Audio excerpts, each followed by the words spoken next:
différenciés, indépendants. Et j'ai la chance depuis pas mal d'années maintenant de faire visiter ce beau site Moulin de la Bruyère. Un moulin un peu spécial, vous le savez déjà tous je pense. Hein, Héloïse, tu sais ce qu'on fabrique ici? La glace, voilà, formidable hein. Voilà. Alors ça c'est... C'est bizarre. Alors on va découvrir au fur et à mesure de la visite comment on arrive à faire de la glace. Mais bon, c'est à la fin, donc on va découvrir tout. Et puis l'eau, la rivière, c'est ça qu'on utilise comme énergie, jusqu'à tous les mécanismes qui sont à l'intérieur. On va créer un barrage, une chaussée on dit aussi. C'est-à-dire en fait un dénivelé d'eau, différence de hauteur. Donc on a le niveau haut de ce côté-ci, hein, le Loir circule d'amont en aval, tout ça, là-bas vers la flèche. Et donc cette chute d'eau, ce dénivelé d'eau va vous permettre d'actionner notre roue. Là on la voit bien la chute d'eau là. Au bout là, tu vois la cascade Héloïse qui se fait hein, ça fait beaucoup de bruit. Là on est encore loin, hein, je dois parler fort, mais imagine si on était sur le barrage, ça ferait un bruit considérable.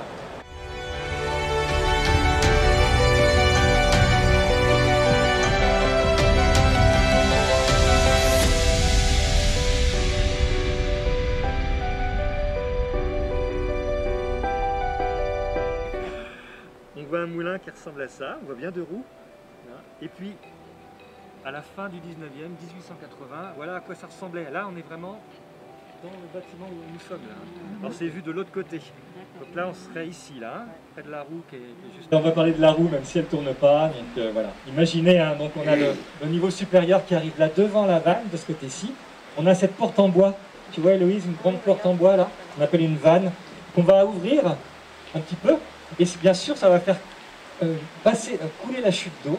Et cette chute d'eau va venir appuyer sur les aubes, les pales de la roue. Hein, c'est cette sorte de morceau de métal, une sorte de planche en métal. Cette machine qui a été installée dans les années 1930 par M. Picot, le propriétaire du moulin à cette époque-là. Alors ça utilise une autre énergie. Et l'idée, c'est de remplacer la roue quand la roue est à l'arrêt. Panne, écourue, inondation. Voilà. Alors, avec quelle énergie on peut faire tourner une roue? Alors, c'est à l'eau, bien sûr, parce que là, ça ne marche pas.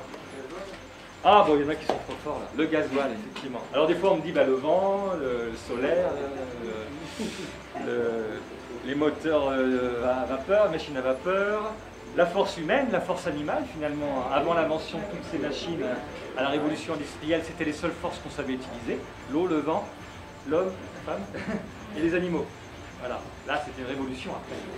Et effectivement, ici c'est un moteur diesel, moteur à gasoil, fabriqué en Angleterre dans les années 20, installé ici un peu plus tard. Et alors c'est simple, si la roue ne tourne pas, qu'est-ce que va faire le meunier? Vite, il va prendre la courroie qui est là. Alors tu vois, Héloïse, une courroie c'est une sorte d'une grande ceinture, tu vois, à quoi ça ressemble. Et cette courroie, on va l'accrocher ici. On appelle ça une poulie. Voilà, une sorte de rond bien lisse là, une poulie. Et de l'autre côté, on va l'accrocher à une autre poulie. Alors là, c'est utilisé, donc on ne voit pas. Et on va démarrer cette roue qui tourne non pas avec l'énergie de l'eau, mais on l'a dit avec l'énergie thermique d'un moteur diesel, qui est ici.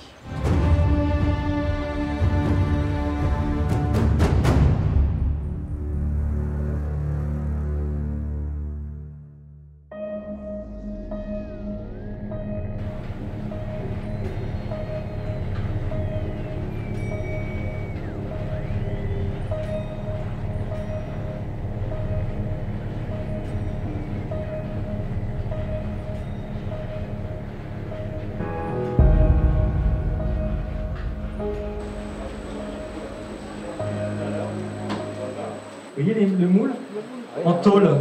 Voilà, on appelle ça un moulot. Hein, ça a bien la taille du pain de glace qu'on a vu en bas. Donc on a une cuve ici, avec de l'eau de ville maintenant, hein, qui va permettre de remplir par 9 tuyaux, là, 9 moules, qu'on va mettre par rangée dans la cuve où on fait du froid. C'est la cuve qui est en bas à droite, dont j'ai ouvert quelques planches, vous voyez, pour que vous puissiez voir un peu à quoi ça ressemble.